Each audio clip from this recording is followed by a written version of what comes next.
तो यार भाई लोग कैसे हो सब। आज के इस वीडियो में हम बात करने वाले हैं फुल मेटल अल्केमिस्ट ब्रदरहुड के ओनली सीज़न 1 के एपिसोड 1 से लेके 4 के बारे में। अगर आप लोग श्योर नहीं है कि आप इस एनिमे को देखना चाहते हैं या नहीं, तो हम लोगों ने हमारे चैनल पे इसका एक रिव्यू अपलोड किया है, तो आप डेफिनेटली उसे चेकआउट कर सकते हैं। और अगर आप लोग ऐसे ही डिफरेंट एनिमेस के मज़ेदार एक्सप्लेनेशंस को फ्यूचर में भी देखना चाहते हैं, तो आप हमारे चैनल को सब्सक्राइब करके वो पास वाले बेल आइकन को ऑल पे ज़रूर कर देना भाई। तो भाई बहुत हो गई बातें, अब चलते हैं अपने मेन वीडियो की तरफ, लेकिन उसके पहले हम हमारे चैनल का इंट्रो लगा लेंगे।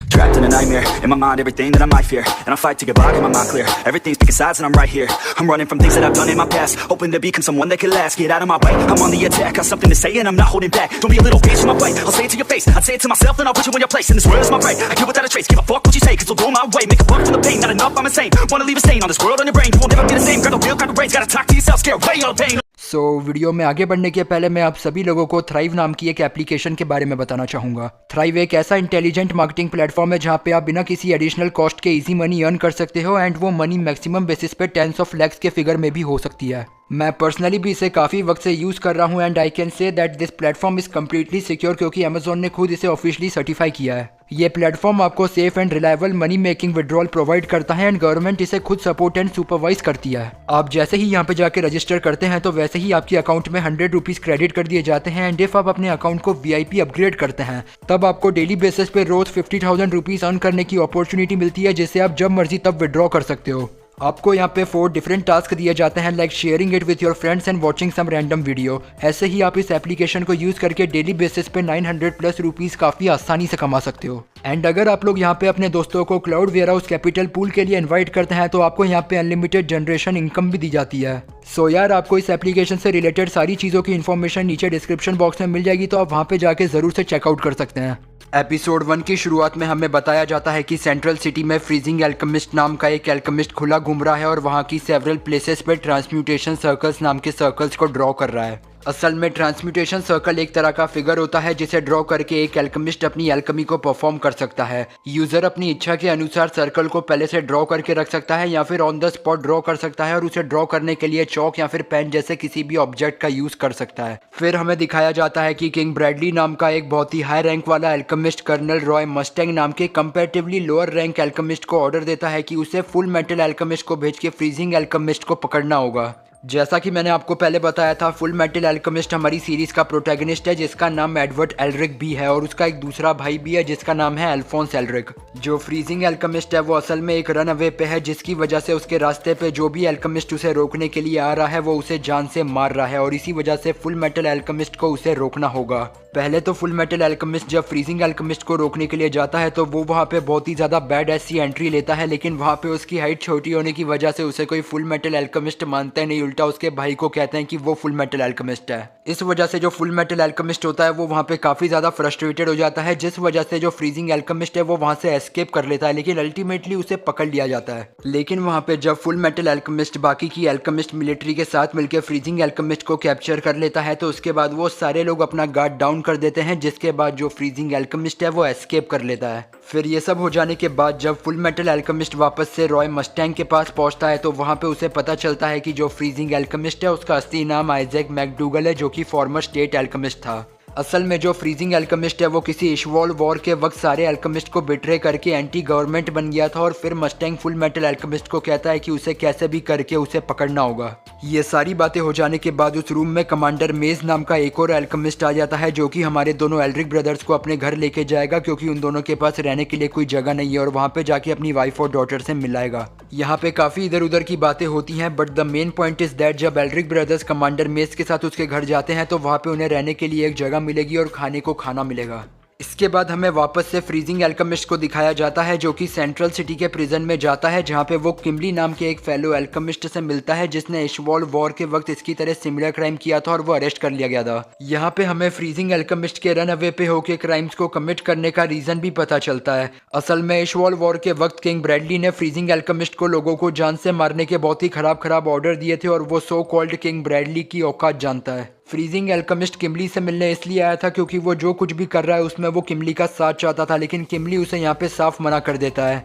वैसे मैं आपको यहाँ पे बता दूं डैड, जो ये किमली नाम का एल्केमिस्ट है वो आगे जाके हमारी स्टोरी में काफ़ी इंपॉर्टेंट रोल प्ले करेगा, तो आप इसे याद रखना। किमली के मना कर देने के बाद फ्रीजिंग एल्केमिस्ट प्रिजन से चला जाता है, लेकिन वो फिर अपने प्लान के अकॉर्डिंग आखिरी ट्रांसम्यूटेशन सर्कल ड्रॉ कर देता है। फ्रीजिंग एल्केमिस्ट असल में काफी वक्त से सेंट्रल सिटी के डिफरेंट पार्ट्स में ट्रांसम्यूटेशन सर्कल्स को ड्रॉ कर रहा था, एंड हमें यहाँ पे यह नहीं पता कि उसका ट्रू मोटिव क्या है, लेकिन हम कह सकते हैं कि वो कुछ बहुत बड़ा प्लान कर रहा है। यहाँ पे जो सारे एल्केमिस्ट का लीडर किंग ब्रैडली है वो उन सबको ऑर्डर दे देता है कि उन्हें सेंट्रल सिटी में कैसे भी करके फ्रीजिंग एल्केमिस्ट को ढूंढना है, क्योंकि वो वहाँ के सारे एल्केमिस्ट को बारी बारी से जान से मार रहा है। जैसा कि हम ऑलरेडी जानते हैं कि सेंट्रल सिटी के काफ़ी सारे एल्केमिस्ट फ्रीजिंग एल्केमिस्ट को साथ में पकड़ने में लगे हुए थे, वैसे ही वहाँ पे कर्नल आर्मस्ट्रॉन्ग नाम का एक एल्केमिस्ट आके उसे रोकने की कोशिश करता है, लेकिन वो जब नहीं रोक पाता तो कर्नल मस्टैंग अपने सबऑर्डिनेट्स के साथ आके उसे घेर लेता है। लेकिन जो फ्रीजिंग एल्केमिस्ट है वो जैसे तैसे उनके हाथों से भी बच के अपने बनाए एक ट्रांसम्यूटेशन सर्कल के पास पहुंचता है और वहाँ पे जाके अपनी एल्केमी को एक्टिवेट कर लेता है।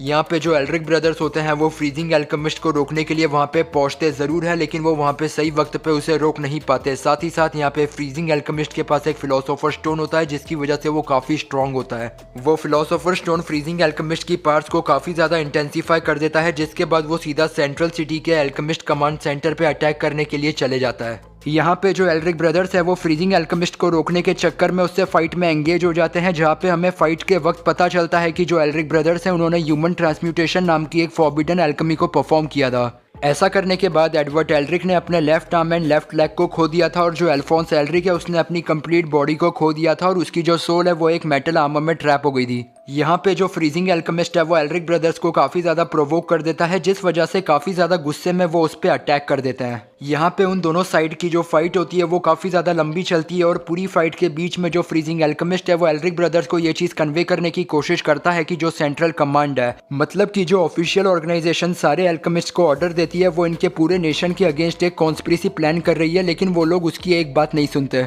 एल्रिक ब्रदर्स की जब फ्रीजिंग एल्केमिस्ट से फाइट कंटिन्यू होती है तो वो उसे काफ़ी ज़्यादा इंजर्ड कर देते हैं, बट जो फ्रीजिंग एल्केमिस्ट है वो उसे पकड़ने आए सारे एल्केमिस्ट से इंक्लूडिंग एल्रिक ब्रदर्स भाग जाता है। लेकिन आखिर में एस्केप करते वक्त फ्रीजिंग एल्केमिस्ट किंग ब्रैडली के हत्थे चढ़ जाता है, जहाँ पे जो फ्रीजिंग एल्केमिस्ट होता है वो किंग ब्रैडली को देखते ही उसे जान से मारने के लिए आगे बढ़ता है। पर यहाँ पे जो किंग ब्रैडली होता है वो without breaking even a single sweat बड़े ही आराम से जो फ्रीजिंग एल्केमिस्ट है उसे ही उल्टा जान से मार देता है। फिर ये सारी चीज़ें करने के बाद जो किंग ब्रैडली है वो इन सारी चीज़ों का क्रेडिट कर्नल मस्टैंग को दे देता है, जिसने सिर्फ और सिर्फ सारे ट्रांसम्यूटेशन सर्कल्स को रिमूव करने का काम किया था। और फाइनली जो एल्रिक ब्रदर्स हैं वो क्योंकि अपनी फाइट में काफ़ी ज़्यादा इंजर्ड हो गए थे तो उन्हें हॉस्पिटलाइज कर दिया जाता है, जहाँ पे वो अपनी इंजरी से रिकवर करेंगे। एपिसोड 1 में काफ़ी ज़्यादा कोशिश करने के बाद जब फाइनली फ्रीजिंग एल्केमिस्ट को पकड़ लिया जाता है तो फिर हमारे जो एल्रिक ब्रदर्स हैं वो टेम्परेरी बेसिस पे सेंट्रल सिटी को छोड़ के ट्रेन पे सवार हो जाते हैं। असल में वो दोनों टाउन ऑफ रियोल नाम की एक जगह पे जा रहे हैं, जिससे रिलेटेड एल्रिक ब्रदर्स ने कई सारे र्यूमर्स सुने हैं डैट वहाँ पे कोई प्रीस्ट है जो कि मिरेकल वर्कर है, और उन दोनों को लगता है कि उसके पास एक फिलोसोफर स्टोन जरूर होगा जिसकी वो दोनों तलाश में है। जैसा कि मैंने आपको फुल मेटल एल्केमिस्ट ब्रदरहुड के रिव्यू वीडियो में एक्सप्लेन किया था कि एडवर्ड एल्रिक ने किसी वजह से अपने बॉडी पार्ट्स को, और जो अल्फोंस एल्रिक है उसने किसी वजह से अपनी कंप्लीट बॉडी को खो दिया था। हम वीडियो में आगे इस चीज़ के बारे में ज़रूर बात करेंगे, लेकिन फिलहाल के लिए आप लोगों को बस इतना जान लेना ज़्यादा ज़रूरी है कि अगर ये लोग अपनी बॉडी को वापस से रिकवर करना चाहते हैं तो इनके पास एक फिलोसोफर स्टोन ज़रूर होना चाहिए। इसके बाद हमें दोनों एल्रिक ब्रदर्स के पास्ट के बारे में बताया जाता है, और हमें पता चलता है डैड जब वो दोनों एल्रिक ब्रदर्स छोटे थे तो उनके फादर उन्हें छोड़ के चले गए थे, just like any other typical shonen anime. उन दोनों के फादर के चले जाने के बाद वो दोनों जब थोड़े से मेच्योर हुए तो उनके घर में उनके फादर की एल्केमी से रिलेटेड इन्फॉर्मेशन वाली सेवरल बुक्स अवेलेबल थी, जिन्हें यूज करके उन्होंने एल्केमी के बेसिक्स को सीखना चालू कर दिया। उन दोनों की जिंदगी में सब कुछ ठीक चल रहा था, लेकिन उनके टाउन में एक दिन एक ऐसी सिकनेस आई जिसकी वजह से उनकी मदर की डेथ हो गई, और अपने दोनों पेरेंट्स को खो देने के बाद वो अल्टीमेटली अकेले हो गए। वैसे तो रहने के लिए उन दोनों के पास विनरी नाम की एक दोस्त और उसकी ग्रैंड मदर भी थे, जो कि उन दोनों को एकदम फैमिली जैसे ट्रीट करते थे, लेकिन फैमिली तो फैमिली ही होती है ना। और इसी वजह से हमारे दोनों एल्रिक ब्रदर्स ने डिसाइड कर लिया कि वो अपनी मदर को वापस से जिंदा करने के लिए ह्यूमन ट्रांसम्यूटेशन नाम की एक फॉरबिडन एल्केमी को परफॉर्म करेंगे। ह्यूमन ट्रांसम्यूटेशन के हिसाब से कोई भी एल्केमिस्ट अपनी एल्केमी को यूज करके किसी भी डेड पर्सन को वापस से जिंदा कर सकता है, लेकिन उसके बदले में उसे कीमत अपने बॉडी पार्ट्स को कॉम्प्रोमाइज करके चुकानी होगी। लेकिन ह्यूमन ट्रांसम्यूटेशन को परफॉर्म करने के लिए दोनों एल्रिक ब्रदर्स का अपनी एल्केमी को लेकर काफ़ी स्किलफुल होना ज़रूरी था, जिस वजह से वो एक टीचर के अंदर स्टडी करते हैं और साथ ही साथ हर दिन काफ़ी ज़्यादा मेहनत करते हैं। फिर जब फाइनली दोनों एल्ड्रिक ब्रदर्स के ह्यूमन ट्रांसम्यूटेशन को परफॉर्म करने का दिन आता है तो वो दोनों एल्केमी के सारे नेसेसरी आइटम्स को रेडी करके अपनी एल्केमी को परफॉर्म करने लग जाते हैं। लेकिन जब वो दोनों अपनी एल्केमी को फाइनली परफॉर्म करते हैं तो उन दोनों में से जो अल्फोंस होता है वो अपनी पूरी बॉडी को लूज कर देता है और जो एडवर्ड होता है वो अपने लेफ्ट लेग को लूज कर देता है। अपनी बॉडी को लूज कर देने के बाद अल्फोंस की जो एग्जिस्टेंस है वो ह्यूमन वर्ल्ड से पूरे तरीके से गायब हो जाती है और जो एडवर्ड होता है वो खुद किसी एक डिफरेंट डायमेंशन में खुद को पाता है। जब एडवर्ड अपने आप को एक डिफरेंट डायमेंशन के अंदर देखता है तो उसके आगे एक अल्टीमेट बीइंग होती है जो कि अपने आप को यूनिवर्स या फिर गॉड के नाम से रिफर करती है। वो अल्टीमेट बीइंग एडवर्ड को एल्केमी के यूनिवर्स के सो कॉल्ड सारे राज बताने की बात करती है और जब वो फाइनली उसे सारी चीज़ें दिखाती है तो एडवर्ड का दिमाग बहुत ज़्यादा ख़राब हो जाता है। यहाँ पे एडवर्ड के दिमाग में एल्केमी एंड एल्केमी के वर्ल्ड से रिलेटेड काफ़ी सारे राज फोर्सफुली इंसर्ट किए जाते हैं जिसके बाद उस डायमेंशन से एडवर्ड की बॉडी डीकंस्ट्रक्ट होना चालू हो जाती है और वो काफ़ी ज़्यादा डर जाता है। इसके बाद एडवर्ड को रियल वर्ल्ड में वापस से भेज दिया जाता है जहाँ पे वो जाने के बाद देखता है कि उसका लेफ्ट लेग हमेशा के लिए जा चुका है और फिर वो देखता है कि उसके भाई अल्फोंस की तो पूरी बॉडी जा चुकी है। लेकिन उसके बाद एडवर्ड जब ट्रांसम्यूटेशन सर्कल के बीच में देखता है तो उसे एक मॉन्स्टर नजर आता है। अब यहाँ तो ये एल्ड्रिक ब्रदर्स की मदर है जो कि लिविंग डेड फॉर्म में वापस से रीइनकार्नेट हो गई है या फिर ये कोई एंटायरली डिफरेंट पर्सन है, मैं यहाँ पे श्योर नहीं हूँ। लेकिन जो भी हो यहाँ पे जो एल्ड्रिक ब्रदर्स की एक्सपेक्टेशंस थी वैसा कुछ भी नहीं हुआ और ये देखने के बाद एडवर्ड काफ़ी ज़्यादा डिसअपॉइंटेड हो जाता है क्योंकि उन लोगों ने तो अपनी कितनी सारी चीज़ें सेक्रीफाइस कर दी और उनका कोई सेंस भी नहीं बना। फिर यहाँ पे एडवर्ड एक और ह्यूमन ट्रांसम्यूटेशन को परफॉर्म करता है क्योंकि वो अपने भाई को वापस से जिंदा करना चाहता था और वो ऐसा करने के लिए अपने किसी भी बॉडी पार्ट को सेक्रीफाइस करने के लिए तैयार था। जब एडवर्ड वापस से ह्यूमन ट्रांसम्यूटेशन परफॉर्म करता है तो इस बार उसका ज़्यादा कुछ तो नहीं जाता लेकिन उसका जो लेफ्ट लेग गया था उसके साथ उसका लेफ्ट आर्म भी चला जाता है। लेकिन जब वो अपना लेफ्ट आर्म सेक्रीफाइस कर देता है तो उसके बाद उसे सिर्फ अपने भाई की सोल मिलती है जिसे वो पास में पड़े एक मेटल आर्मर के अंदर एल्केमी की हेल्प से ट्रैप कर देता है। एंड ऐसा होने के बाद अल्फोंस वापस से जिंदा ज़रूर हो जाता है लेकिन वो एक ह्यूमन होने की जगह सिर्फ और सिर्फ एक मेटल आर्मर बन के रह जाता है जिसमें उसे पूरी ज़िंदगी गुजारनी होगी जब तक इन्हें अपनी सिचुएशन का क्योर नहीं मिल जाता। ये सब हो जाने के बाद जो एल्ड्रिक ब्रदर्स है वो ह्यूमन ट्रांसम्यूटेशन को कभी और परफॉर्म करने की उम्मीद को खोने के बाद अपनी फ्रेंड की ग्रैंड मदर के घर में वापस चले जाते हैं। लेकिन दूसरी तरफ जो कर्नल मस्टैंग है उसे एक न्यूज़ मिलती है कि एक टाउन में ऐसे दो बच्चे रहते हैं जो कि अपनी एल्केमी को लेके काफ़ी ज़्यादा स्किलफुल है और वो इसी वजह से उन्हें रिक्रूट करने की उम्मीद में उनकी तलाश में चला जाता है। लेकिन जब वो फाइनली हमारे एल्ड्रिक ब्रदर्स को रिक्रूट करने की उम्मीद में उनके टाउन में पहुंचता है तो वहां जाके उसे पता चलता है कि उन दोनों ने ह्यूमन ट्रांसम्यूटेशन नाम की फॉरबिडन एल्केमी को परफॉर्म किया था जिस वजह से वो उन पे काफ़ी ज़्यादा गुस्सा हो जाता है। लेकिन एट द सेम टाइम वो यहाँ पे काफ़ी ज़्यादा सरप्राइज भी होता है क्योंकि ह्यूमन ट्रांसम्यूटेशन को परफॉर्म करना कोई आसान बात नहीं है और वो दोनों इतने ज़्यादा स्किलफुल है कि वो स्टेट लेवल एल्केमिस्ट बनने तक की अपनी औकात रखते हैं। ये सब हो जाने के बाद कर्नल मस्टैंग दोनों एल्ड्रिक ब्रदर्स को एल्केमिस्ट मिलिट्री को ज्वाइन करने का ऑफर देता है जिस पे एल्ड्रिक ब्रदर्स फिलहाल के लिए काइंड ऑफ रिफ्यूज़ कर देते हैं क्योंकि उन्हें अभी वक्त चाहिए लेकिन वो बाद में ज्वाइन ज़रूर करेंगे।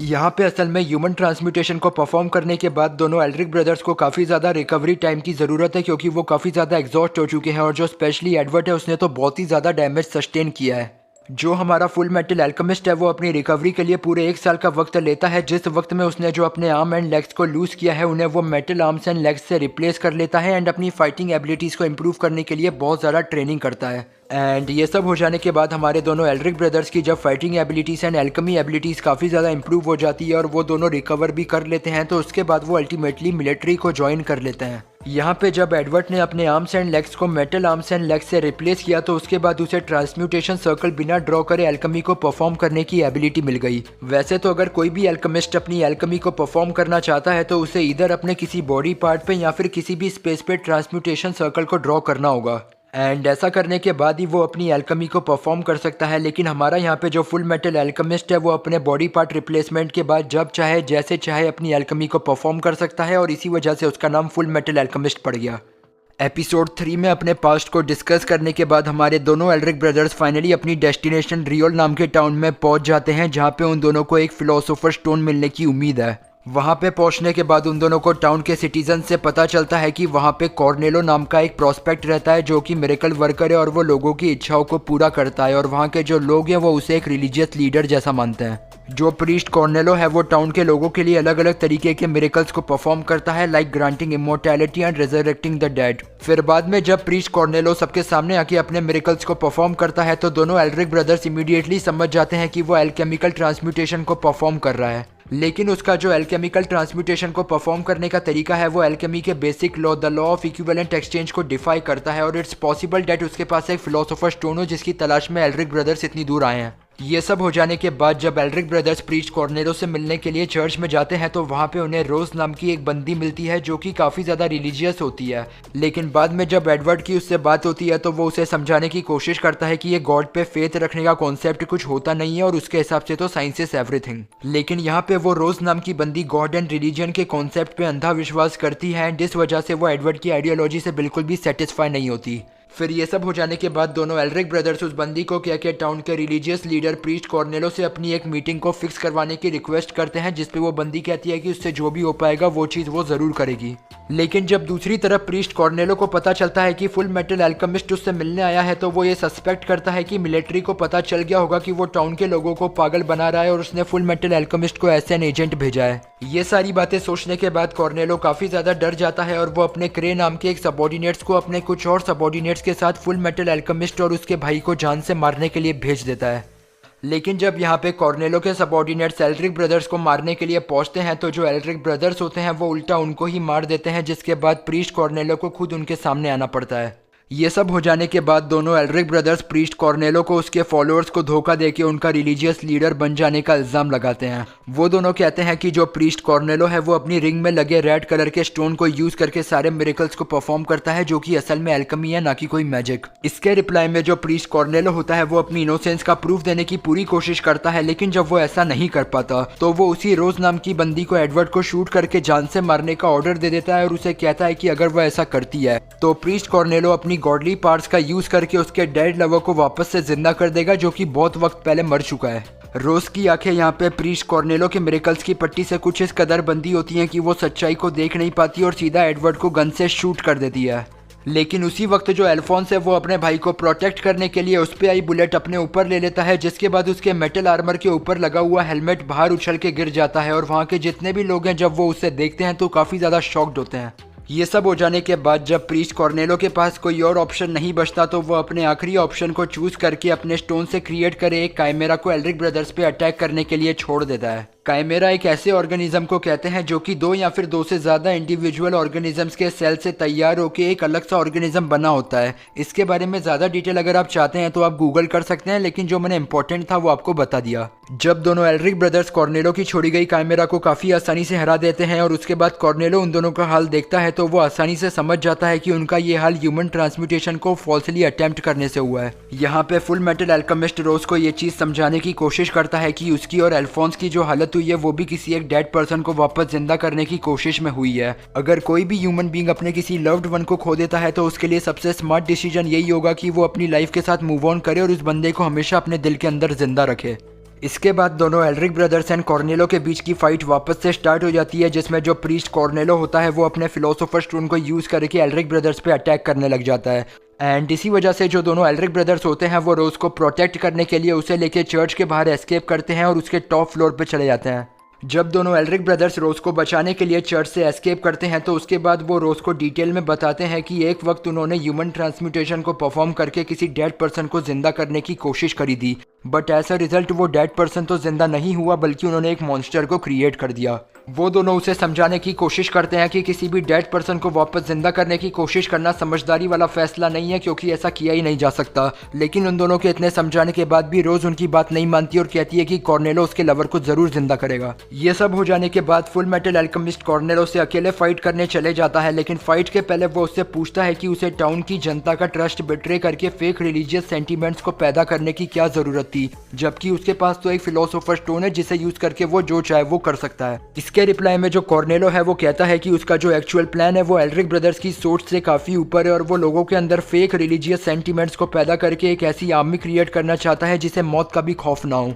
अगर उसके पास एक ऐसी आर्मी होगी तो वो कंट्री की करंट गवर्नमेंट को भी सरपास कर सकता है जिसके बाद वो खुद कंट्री की मोस्ट पावरफुल बॉडी की तरह स्टैब्लिश हो जाएगा। लेकिन यहाँ पे जो फुल मेटल एल्केमिस्ट है वो कॉर्नेलो को पागल बना रहा था और इसके बाद वो अपना खुद का सीक्रेट प्लान रिवील करता है जिसके हिसाब से उसने एक माइक्रोफोन को प्लेस किया था और कॉर्नेलो ने जितनी भी सब बातें करी वो पब्लिक के बीच अनाउंस हो चुकी हैं। कॉर्नेलो को जैसे ही ये सारी बातें पता चलती हैं तो वो बहुत ही ज़्यादा गुस्सा हो जाता है और वो अपने फिलोसोफर स्टोन को यूज़ करके फुल मेटल अल्केमिस्ट को जान से मारने वाला होता है। वो जैसे ही अपने फिलोसोफर स्टोन को यूज़ करता है तो उसका जो फिलोसोफर स्टोन है वो उसकी पूरी बॉडी को म्यूटेट कर देता है, जिसके बाद प्रीस्ट कॉर्नेलो काफ़ी ज़्यादा बिग एंड स्ट्रॉन्ग हो जाता है। लेकिन उसके बाद जब वो फुल मेटल से अपनी बैटल को स्टार्ट करता है तो उनकी फाइट काफ़ी बढ़िया होती है, लेकिन आखिर में जो फुल मेटल अल्केमिस्ट है वो अपनी स्किल्स को शोकेस करके अल्टीमेटली कॉर्नेलो को ओवर पार करके डिफीट कर देता है। जब कॉर्नेलो डिफीट हो जाता है तो फुल मेटल उसे उसके फिलोसोफर स्टोन को हैंड ओवर करने की डिमांड करता है, लेकिन जब कॉर्नेलो ऐसा करने वाला होता है तो उसका जो फिलोसोफर स्टोन है वो पार्टिकल्स में ब्रेक होकर डिसअपियर हो जाता है।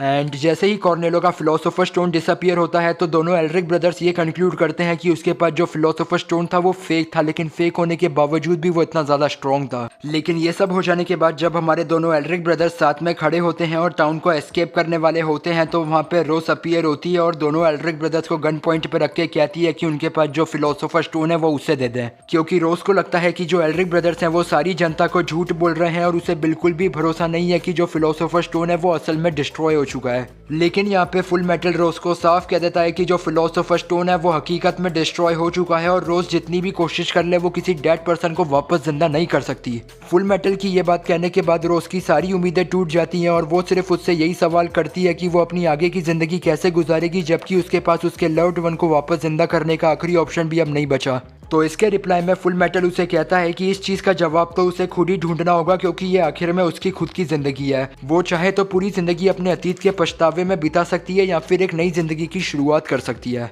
जब प्रीस्ट कॉर्नेलो के सारे राज टाउन की पब्लिक के सामने आ जाते हैं तो वो चुपचाप वहाँ से भागने लग जाता है, क्योंकि फुल मेटल ऑलरेडी उसके सारे फ्यूचर प्लान्स को तबाह कर चुका है। लेकिन उसके वहाँ से एस्केप करने के पहले हमारी सीरीज के कई सारे एंटेगोनिस्ट में से ग्लस्ट एंड ग्लटी नाम के दो एंटेगोनिस्ट आ जाते हैं और कॉर्नेलो को कहते हैं कि अभी तक वो जो कुछ भी कर रहा था उसमें उन दोनों का फायदा था और अब उन दोनों को उसकी कोई जरूरत नहीं है। यहाँ पे जो कॉर्नेलो है वो इनडायरेक्टली उन दोनों के लिए काम कर रहा था और इसी वजह से उन दोनों ने उसे एक फेक फिलोसोफर स्टोन दिया था जो कि काफी स्ट्रॉन्ग है, लेकिन ओरिजिनल स्टोन के कंपैरिजन में उसकी पार्ट्स काफी ज्यादा कम है। फिर ये सब हो जाने के बाद जब एपिसोड खत्म हो रहा होता है तो जो लस्ट है वो प्रीस्ट कॉर्नेलो को जान से मार देती है और ऐसा होने के बाद जो ग्लटनी है उसकी डेड बॉडी को खा जाता है। एंड इस इंसिडेंट के बारे में टाउन की पब्लिक या फिर एल्रिक ब्रदर्स को बिल्कुल भी भनक नहीं होती।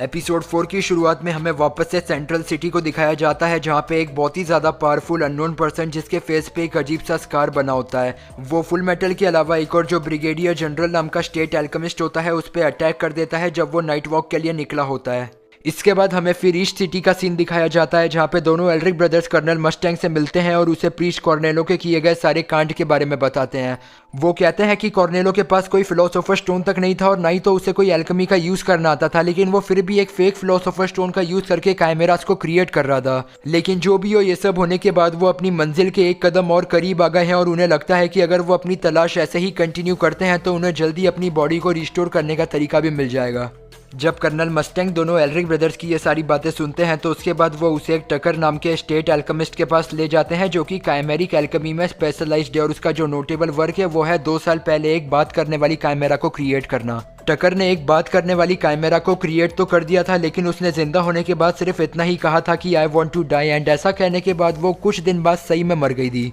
ये सब हो जाने के बाद इवेंचुअली हमारे एल्रिक ब्रदर्स जब टकर से मिलने जाते हैं तो वहाँ पे वो टकर को बताते हैं कि फुल मेटल ने काफ़ी यंग एज में ह्यूमन ट्रांसम्यूटेशन को परफॉर्म किया था और सिचुएशन के बिगड़ जाने के बाद काफ़ी बढ़िया तरीके से हैंडल भी किया था। ये सुनने के बाद वो टकर नाम का स्टेट एल्केमिस्ट एल्रिक ब्रदर्स से काफ़ी ज़्यादा इंप्रेस हो जाता है और उन दोनों को एक लाइब्रेरी में एक्सेस दे देता है जहाँ पे उसने काइमेरिकल एल्केमी मतलब कि बायो एल्केमी से रिलेटेड काफ़ी सारे नोट्स भरे रखे हैं। जो दोनों एल्रिक ब्रदर्स हैं उन्हें जैसे ही लाइब्रेरी में एक्सेस मिलता है तो वो काफ़ी ज़्यादा कॉन्सेंट्रेशन के साथ वहाँ पे बायोकेमिकल एल्केमी की स्टडी करने लग जाते हैं। हमें यहाँ पे ये भी दिखाया जाता है कि टकर की एक नीना नाम की डॉटर एंड एक अलेक्जेंडर नाम का डॉग भी है, जिससे एल्रिक ब्रदर्स काफ़ी ज़्यादा अच्छे से कनेक्ट कर लेते हैं। एल्रिक ब्रदर्स वहाँ पे बैठ के पूरे दिन बायोकेमिकल एल्केमी को स्टडी करते रहते हैं, लेकिन पूरे दिन तलाशने के बाद भी उन्हें कोई काम की नेसेसरी इन्फॉर्मेशन नहीं मिलती। एंड इसी वजह से वो दोनों डिसाइड करते हैं कि वो अपनी करंट डे की स्टडी को यहीं पर रोक देंगे और उसके बाद अगले दिन वापस लौटेंगे। लेकिन उनके चले जाने के थोड़ी देर पहले टकर हेडक्वार्टर से एक मैसेज रिसीव करता है जिसमें swing life alchemist yearly assessment की बात की गई होती है, जिसके हिसाब से किसी भी स्टेट एल्केमिस्ट को वंस अ ईयर एक रिपोर्ट सबमिट करनी होती है, जिसके हिसाब से ही ये डिसाइड होता है कि उसकी रिसर्च को आगे फाइनेंशियल सपोर्ट दिया जाएगा या नहीं दिया जाएगा। बट क्योंकि अभी तक टकर ने जितने भी एक्सपेरिमेंट्स किए हैं उनमें से कोई भी एक्सपेरिमेंट सही से सक्सेसफुल नहीं हुआ, तो अगर वो अपनी स्टेट एल्केमिस्ट की पोजीशन एंड अपने फाइनेंसेस को कंटिन्यू रखवाना चाहता है तो उसे जल्दी कुछ ना कुछ पेश करना होगा। अगले दिन जब दोनों एल्रिक ब्रदर्स अपनी स्टडी को कंटिन्यू करने जाते हैं और जब वहाँ पे उनकी बात नीना से होती है तो नीना उन दोनों को बताती है कि जब से उसके फादर स्टेट एल्केमिस्ट बन के बायो एल्केमी की रिसर्च में लगे हैं तब से वो उसके साथ अप्रोप्रिएट टाइम स्पेंड नहीं करते। जब दोनों एल्रिक ब्रदर्स नीना की ये बात सुनते हैं तो उन्हें अपने फादर की याद आ जाती है, जिनके बारे में मैंने आपको बताया था कि वो काफ़ी पहले इनको छोड़ के जा चुके हैं। तो फिर वो दोनों नीना के साथ सिंपैथाइज करके अपना पूरा दिन नीना एंड उसके डॉग एलेक्जेंडर के साथ बिताते हैं रादर देन स्टडिंग। दूसरी तरफ जो टकर होता है वो काफ़ी ज़्यादा चिंता में होता है क्योंकि उसके पास इस ईयर भी भेजने के लिए कोई प्रॉपर असेसमेंट नहीं है और उसे डर है कि उसे स्टेट एल्केमिस्ट की पोजीशन से हटा दिया जाएगा। फिर हमें वापस सेंट्रल सिटी का सीन दिखाया जाता है जहाँ पे कर्नल मेस मेजर आर्मस्ट्रॉन्ग से उसी स्कार्ड अननोन पर्सन के मर्डर्स के बारे में बात कर रहे होते हैं जो कि सिर्फ और सिर्फ स्टेट एल्केमिस्ट को जान से मार रहा है। वैसे मैं आपको यहाँ पे वापस से याद दिलाना चाहूंगा कि जो हमारा फुल मेटल एंड टकर है वो दोनों भी स्टेट एल्केमिस्ट है, जिसका मतलब कि अगर ये सारे स्टेट एल्केमिस्ट को मार रहा है तो हो सकता है उन्हें भी मारे। एनीवेज यहाँ पे जो मेजर आर्मस्ट्रॉन्ग है वो कर्नल मेस को सजेस्ट करते हैं कि उस अननोन पर्सन के सारे स्टेट एल्केमिस्ट को ही मारने का रीजन ये हो सकता है कि पास्ट में जो स्टेट एल्केमिस्ट थे उन स्टेट एल्केमिस्ट ने एल्केमिस्ट कोड ऑफ कंडक्ट को ब्रेक करके पब्लिक को प्रॉपरली सर्व नहीं किया था, जिस वजह से इशवॉल वॉर के वक्त कई सारे लोगों ने अपनी जानों को गंवा दिया। इस कॉन्वर्सेशन के बीच में ही उन दोनों को सेंट्रल ट्रेन स्टेशन से एक न्यूज़ आती है डेट उसी अननोन पर्सन जैसी अपीयरेंस वाला एक आदमी वहां पर डिटेक्ट किया गया है, जिसका मतलब कि वो बंदा सेंट्रल सिटी को छोड़ के अपने अगले टारगेट की ओर जा चुका है। ये सारी चीज़ें हो जाने के बाद हमें वापस एल्रिक ब्रदर्स वाला सीन दिखाया जाता है जहाँ पे वो दोनों टकर से बात कर रहे होते हैं। टकर उन दोनों को बताता है कि वो स्टेट एल्केमिस्ट बनने के पहले इतना ज़्यादा गरीब हुआ करता था कि उस वक्त उसके पास खाने के लिए खाना या फिर रहने के लिए एक प्रॉपर प्लेस भी नहीं थी और इसी वजह से उसकी वाइफ उसे छोड़ के चली गई थी। टकर यहाँ पे कहता है कि वो उस तरीके के हालातों से वापस नहीं गुजरना चाहता और वो उन्हें अवॉइड करने के लिए कुछ भी करेगा। और उसकी ये बात सुनने के बाद उसकी डॉटर नीना आके उसे हक करती है और उसे सपोर्ट करती है। एंड नीना के ऐसे करने के बाद टकर अपनी सारी चिंताओं को छोड़ के नीना के साथ टाइम स्पेंड करने लग जाता है, जिसके बाद जो एल्रिक ब्रदर्स होते हैं वो भी वहाँ से चले जाते हैं जो कि अगले दिन वापस लौटेंगे। जब अगले दिन दोनों एल्रिक ब्रदर्स टकर की प्लेस पे वापस जाते हैं तो वहाँ पे उन्हें काफ़ी ज़्यादा खामोशी प्रतीत होती है और उन्हें वहाँ पे नीना और उसका डॉग एलेक्जेंडर भी नज़र नहीं आते। जिसके बाद फाइनली उनकी मुलाकात जब टकर से होती है तो उन्हें पता चलता है कि टकर रात भर अपने असेसमेंट पे काम कर रहा था, जिसके बाद उसने फाइनली एक टॉकिंग कैमरा को इन्वेंट कर लिया है। लेकिन जब वो उस कैमरा को एडवर्ड का नाम पुकारने का ऑर्डर देता है तो वो कैमरा एडवर्ड का नाम पुकारने की जगह उसे बिग ब्रदर कह के बुलाती है, जो कि उसे नीना बुलाया करती थी। ये सुनने के बाद दोनों एल्रिक ब्रदर्स इमीडिएटली समझ जाते हैं कि 2 साल पहले टकर ने जिस टॉकिंग कैमरा को इन्वेंट किया था वो उसकी वाइफ थी, जो उसे छोड़ के नहीं गई थी बल्कि उसने उसे कन्वर्ट कर दिया। और साथ ही साथ वो लोग ये भी समझ जाते हैं कि इस बारी टकर ने अपनी स्टेट एल्केमिस्ट की पोजीशन को बचाने के लिए अपनी डॉटर नीना एंड उसके डॉग एलेक्जेंडर को मर्ज करके एक कैमरा को तैयार कर दिया है। इतने दिन अपना टाइम नीना के साथ स्पेंड करने के बाद दोनों एल्रिक ब्रदर्स उससे काफ़ी ज़्यादा अटैच हो गए थे, लेकिन जब उन्हें पता चलता है कि उसके साथ कितना गलत हुआ है तो फुल मेटल को काफ़ी ज़्यादा गुस्सा आता है और वो टकर को कहता है कि उसे किसी भी इंसान की ज़िंदगी के साथ खेलने का कोई हक नहीं है। यहाँ पे रिप्लाई में टकर अपने एक्शंस को एल्रिक ब्रदर्स के एक्शन से कंपेयर करता है जब उन्होंने ह्यूमन ट्रांसम्यूटेशन को परफॉर्म किया था, और ये सुनने के बाद फुल मेटल को और ज़्यादा गुस्सा आता है, जिसके बाद वो अपने मेटल ऑटोमेल आर्म को यूज़ करके टकर को बहुत ज़्यादा मारता है। यहाँ पे फुल मेटल जिस कदर टकर को मार रहा था हमें उसके इंटेंशन साफ उसे जान से मार देने वाले लगते हैं, जिस वजह से अल्फोंस फुल मेटल को रोकने की कोशिश करता है ताकि वो उसे जान से न मार दे। लेकिन इसके पहले फुल मेटल टकर को जान से मार दे वहाँ पे नीना जो अपने सेमी कॉन्शियस कैमरा फॉर्म में होती है वो एडवर्ड को कहने लग जाती है कि वो उसके फादर को ना मारे। ये सुनने के बाद फुल मेटल टकर को मारना तो रोक देता है, लेकिन वो काफ़ी ज़्यादा फ्रस्ट्रेटेड हो जाता है क्योंकि वो जानता है कि वो चाह के भी नीना को वापस एक ह्यूमन नहीं बना सकता। यहाँ पे वो नीना से एक हार्टफेल्ट अपॉलॉजी लेता है, जिसके बाद वो सारी सिचुएशन एल्केमिस्ट हेडक्वार्टर में रिपोर्ट कर देता है और वो लोग आगे का मसला संभाल लेंगे। जब कर्नल मस्टैंग को पता चलता है कि टकर की इतनी खराब हरकत देखने के बाद फुल मेटल को इमोशनली इतना ज़्यादा अफेक्ट हुआ था तो वो फुल मेटल को समझाने लग जाता है। वो उसे कहता है कि बीइंग एंड स्टेट एल्केमिस्ट उसे आगे जाके इससे भी कई ज़्यादा खराब सिचुएशन से भी डील करना पड़ेगा और उसे उन सिचुएशन से फाइट करने के लिए प्रिपेयर रहना चाहिए।